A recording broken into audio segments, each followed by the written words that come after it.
Welcome back to Learning New Testament Greek, and today we're going to be talking about verbs. Now, I know you just said, wait a minute, I thought in the introduction you said Unit 1, which we're in now, you're going to talk about nouns. Well, we are, but I would like to take a little time to talk about verbs, because nouns on their own are hard to understand, so we're just going to learn a handful of verbs to help us understand how the nouns work. Then in Unit 2, we'll go more in depth to the nouns. This chapter is going to be an overview of the basics of nouns. Verbs, not nouns, verbs. Get the basics of nouns later. Anyway, this is the basics of verbs. Now, all verbs have a few things in common. They all have tense, they all have voice, mood, person, and number. And just like English verbs. Oh, well, let me not get ahead of myself. We're just going to break all these things apart and talk about them on their own. Today we're going to talk about tense and voice. Tense. What is tense? Well, those things campers and circus performers like. No. Those are tense. These are tense. Tense. Like the present tense, the past tense, and the future tense. Those are our three basic English tenses. Now you can get perfect future, future passive. English tenses get a little confusing. I guess future perfect. It will have had happened. Anyway, Greek, there are a handful of tenses. There's the present, the imperfect, the future, the aorist, the pluperfect, and the perfect. Now, don't get too excited. We're just going to primarily look at the future or present tense now, and we'll get to the others in Unit 2. Anyway, what is about tense? Well, first of all, we know tense has a time element. Some sort of time associated with it, whether it is past, present, or future. Think of it along a timeline. A verb will take place in either the past, the present, or the future. Now, this is all in relation to the speaker. For example, in let's see, a prophet spoke, and he spoke in the future tense. We're going to take Daniel. Even though I know Daniel wasn't written in Greek, the idea is basically the same. Let's say Daniel prophesies. He prophesies about Alexander the Great conquering most of the world, or much of the world, well, all the world that he was concerned with anyway. To Daniel, that would have been in the future tense, so he would have spoken it in the future. To us, it's in the past, but the verb of the tense of the verb, the time of the tense even, is in relation to the speaker. So to Daniel, it was future, so he would have used the future tense. And likewise, today I am going to eat lunch. I'm in the present, I'm looking to the future. Except now, you watching this is all well in the past. But in my perspective, it's in the future. So the time is relative to the speaker, not the audience. Although I guess if you're in the past, it was in the past for them, it's in the past for you. And that's coincidental. Time is relative to the speaker. So it's the speaker's past, the speaker's present, or the speaker's future, not the time of the audience. Okay, so there's a time element to tense. There's also the type of action. Type of action. In Greek verbs, type of action is included in the tense. There are two basic types of action. You have what's called progressive action. Progressive. That word always looks wrong when I write it. Progressive action. Progressive action is telling you something is taking place and it is in the process of taking place. It's progressively happening. It's taking place. What we're going to look at in the upcoming lessons are present active indicative verbs. They take place in the present, and they are progressive. They're taking place right now. So Progressive is the verb is in action. You're witnessing it in action, or it was taking an action in the past. We'll get to all that later, but progressive is going on. Some people will call it continuous, or something along those lines. And the other type of action is undefined. Undefined.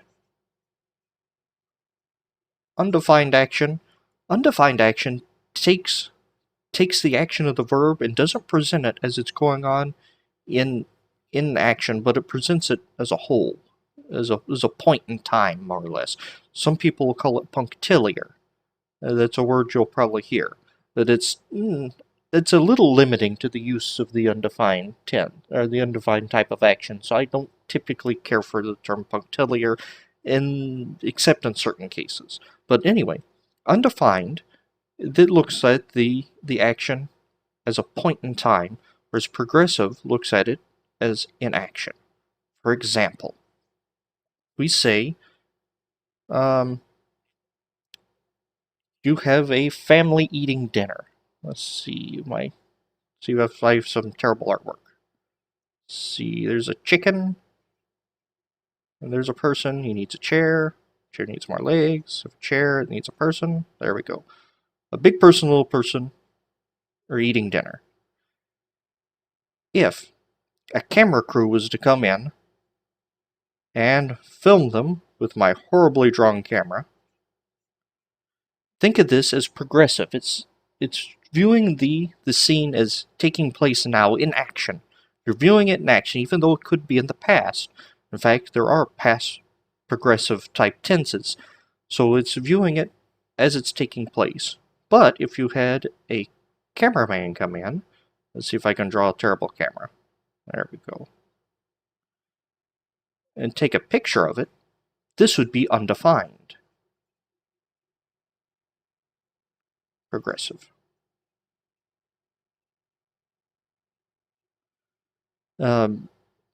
So just a still picture of these people eating dinner, that would be undefined because it's taking the whole event and putting it down to a single point, sort of like a photograph does. It doesn't show you, it doesn't give you the sense that it's going on. It just takes everything and condenses it down to a point. Whereas a movie camera takes it and shows you as it's going on, as it's happening, and that's sort of what the progressive type of action does. It shows the action of the verb as it's happening. It's saying it's going on. So this family, the next day, they would say, we were eating dinner. There's the act of eating dinner was going on. They were eating dinner. Or they could say, we ate dinner. That would be a passive, or past, undefined. It took the whole event of eating dinner and brought it down to one point. Now, if you aren't getting this, don't worry too much. It'll hopefully become clear as we go more into verbs. This is just sort of an overview. So, when you have tense, you have a time of action and a type of action. Time and type of action. Those are the two elements of tense. Time can take place in either the past, the present, or the future. And the type of action is either progressive or undefined. Well, that's not entirely true. There is a third type that combines these two. That's something that took place and was completed in the past, but the results of it continue. That's called a perfect. Then there's pluperfect, which gets even a little more intricate than that. But we'll get to those later. All right? So let me change out colors so I don't confuse everybody. And now we're going to talk about the voice.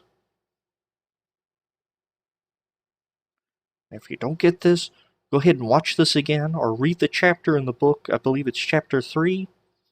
I don't know what pages it is off the top of my head. In fact, it might change from edition to edition. So look up chapter 3 and read that section.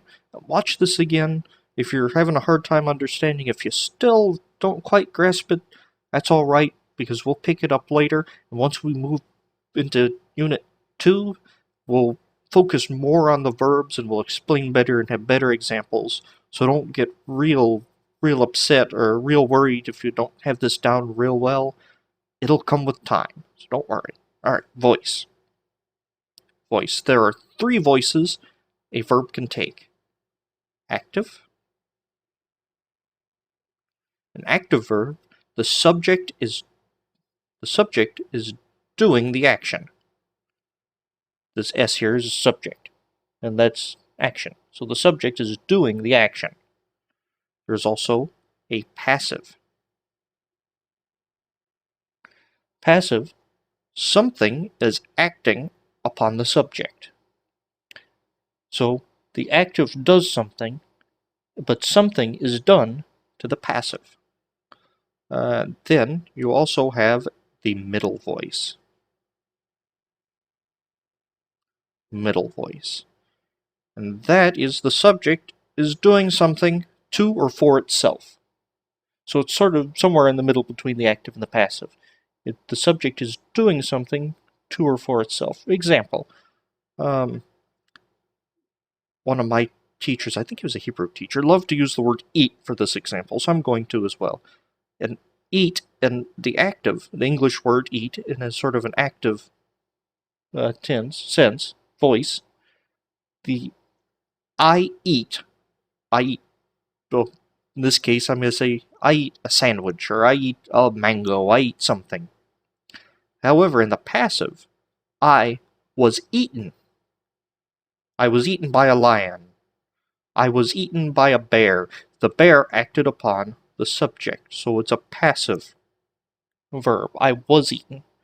But middle is I ate myself. I did the action to or for myself. In fact, sometimes this is called reflexive, the reflexive voice. We don't really have one in English. We can make the construction. I ate myself, but the Greeks had a middle voice that they did something to or for themselves. Although if you were to come across the word eat in the middle voice, that probably meant that they ate for themselves instead of they ate themselves. But we'll get there eventually. Alright, so today you've learned the tense. Tense has two elements, which are time, which can be expressed in past, present, or future. And the other element of tense is type of action, which can be progressive or undefined. Well, there's more types, but we'll get to those much later. Progressive shows the action of the verb as taking place. It's in action, it's progressive. Undefined takes the action of the verb and condenses it down to a point. Now, verbs also have voice. Voice can be active, which means the subject is acting. The voice can be passive, which means something is acting upon the subject. Or the voice could be a middle voice, which the subject is acting upon itself. Alright. Is that enough for today? I think so. So I will see y'all next time. Have fun.